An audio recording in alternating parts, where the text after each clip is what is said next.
agora ao vivo para lá. Nós vamos conversar com Aaron Edwards, analista de mercados, que participa conosco para falar de soja, para falar de mercado. Mas eu vou aproveitar e fazer uma pergunta sobre essa questão.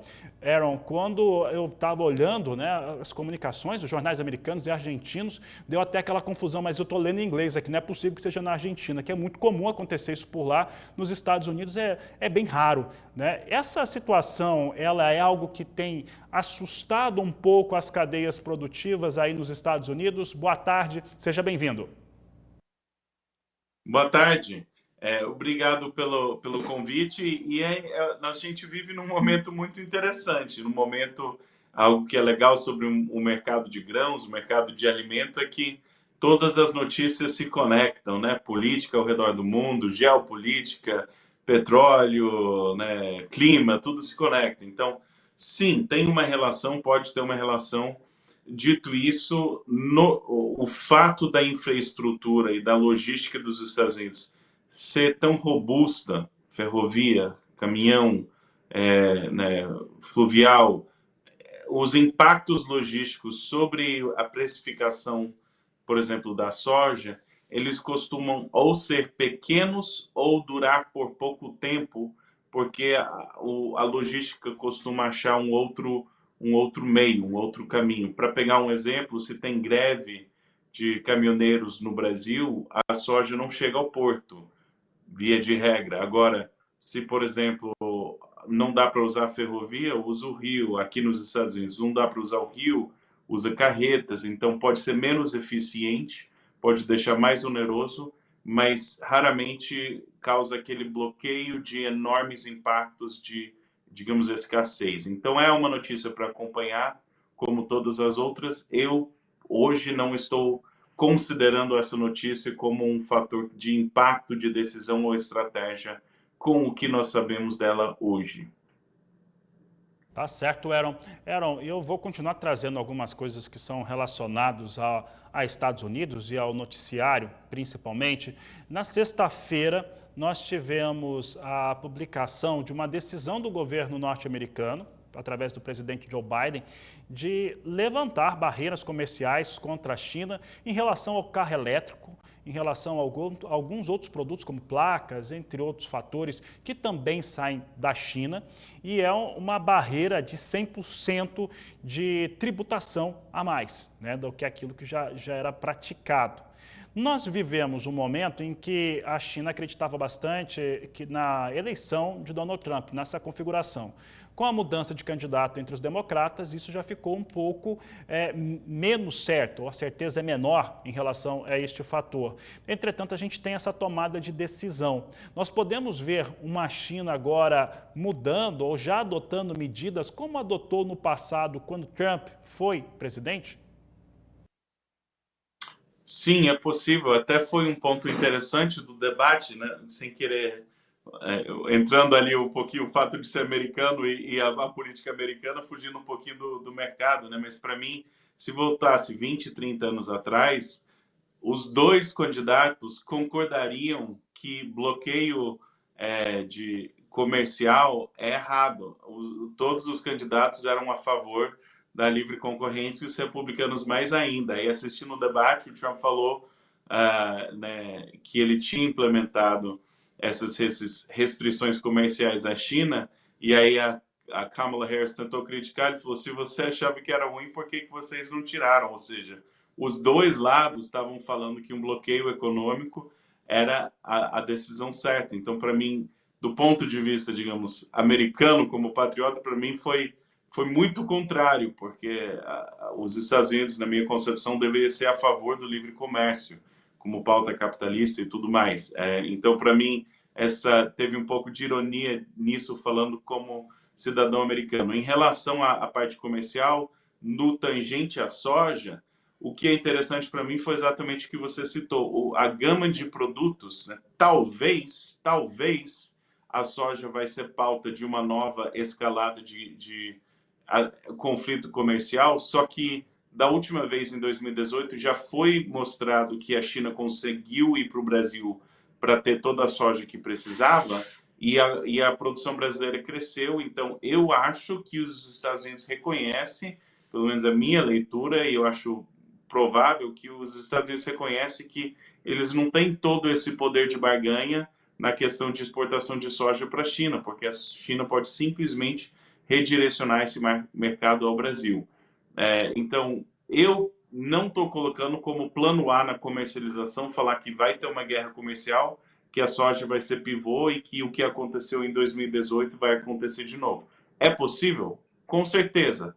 Para mim, eu não colocaria na categoria do cenário mais provável. Mesmo havendo uma guerra comercial, independente de quem for eleito, mesmo havendo uma intensificação de guerra comercial, tenho minhas dúvidas se a soja seria o pivô que foi em 2018, porque já está comprovado que o Brasil consegue suprir a demanda chinesa por soja.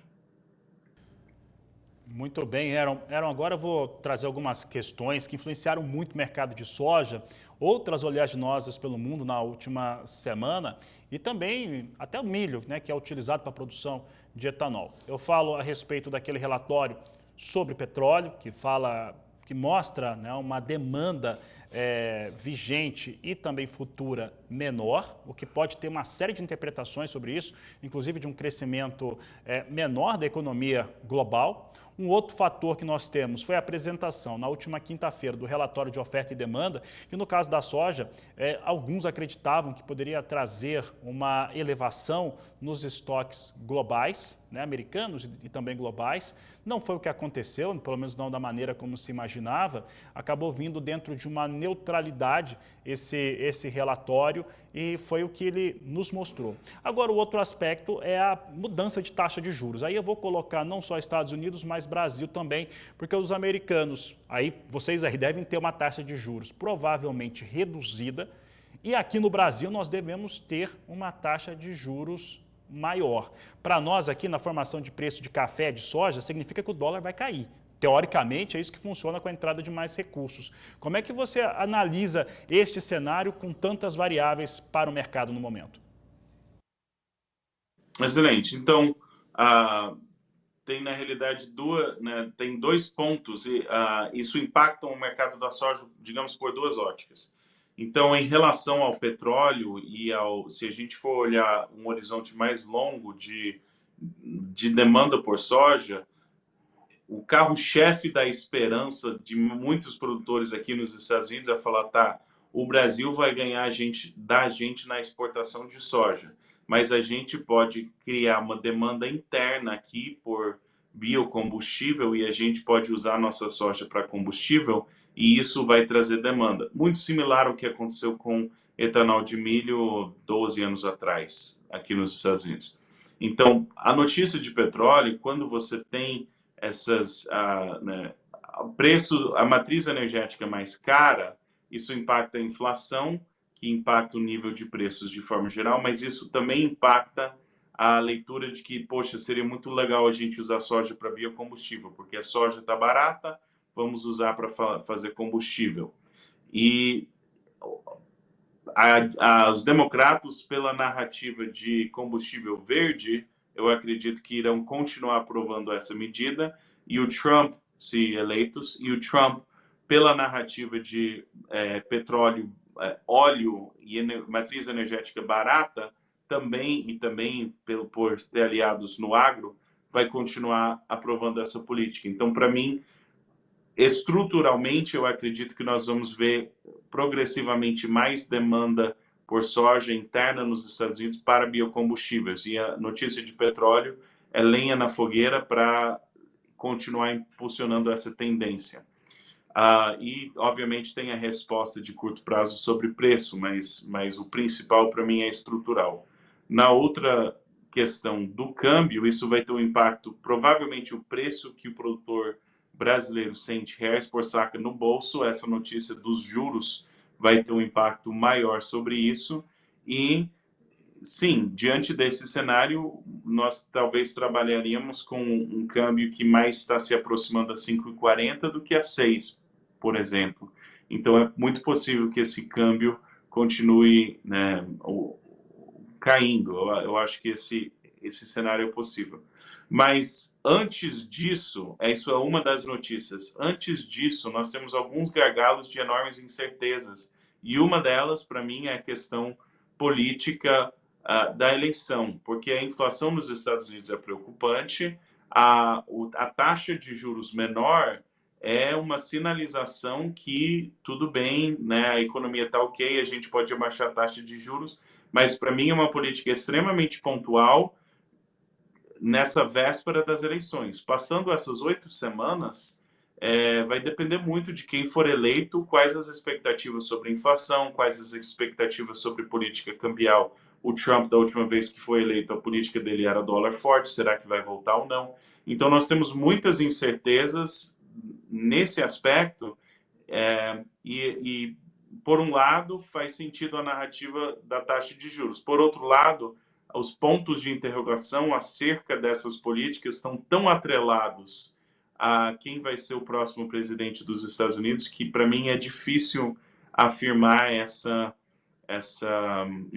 tendência já.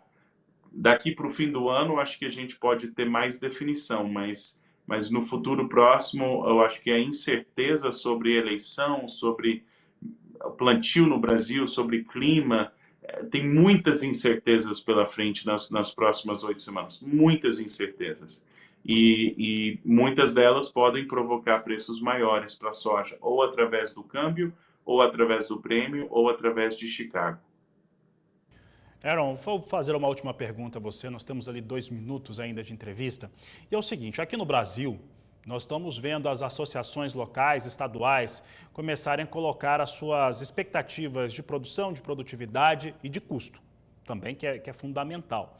E agora eu não vou lembrar os dados do Mato Grosso, que você conhece bem, você já morou por aqui, mas nós tivemos na última sexta-feira o Mato Grosso do Sul, né, o estado vizinho, apresentando seus dados. E uma coisa que chamou a atenção é que há uma redução no custo de produção. Por outro lado, em princípio, em média estadual, se tem um custo de produção em sacas de soja de 60 quilos, na ordem de 49 sacas, e uma expectativa de produtividade média inferior a 52 sacas, um pouco mais baixo. Né? Por que eu estou dizendo isso? Porque está muito ajustado. No nosso entendimento aqui, para quem é arrendatário, a situação ficou muito complicada. Né? Já estava, mas vai ficando pior. Mas no nosso entendimento fica mais claro que a comercialização antecipada e ao aproveitar algumas questões, como a gente teve dólar a 5,70 aqui, o preço melhorou, travar esses preços ficam mais importantes ainda para esse produtor. Como é que você entende este momento de, mesmo com uma redução de custo, o custo é muito alto frente àquilo que se produz? Perfeito. A gente tem que lembrar que tem muitos anos da agricultura, muitos anos, em que as margens, você gasta 200 dias do ano no prejuízo, mas se você travar nas horas certas, você ainda consegue ter lucro. No tempo das vacas magras, de margens de lucro, costumam ser o tempo de mais abundância de grãos a nível mundial. Essa é a realidade, a dura realidade, mas a realidade.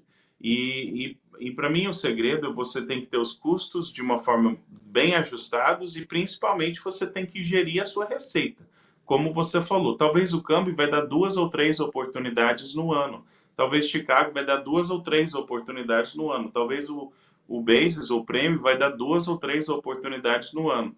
Você tem que estar, na minha concepção, é crucial, você está gerindo esses componentes separados e colocando essas oportunidades no bolso. E é muito importante fazer essa gestão. Essa gestão de receita é crítica nesse cenário mais ajustado ainda mais.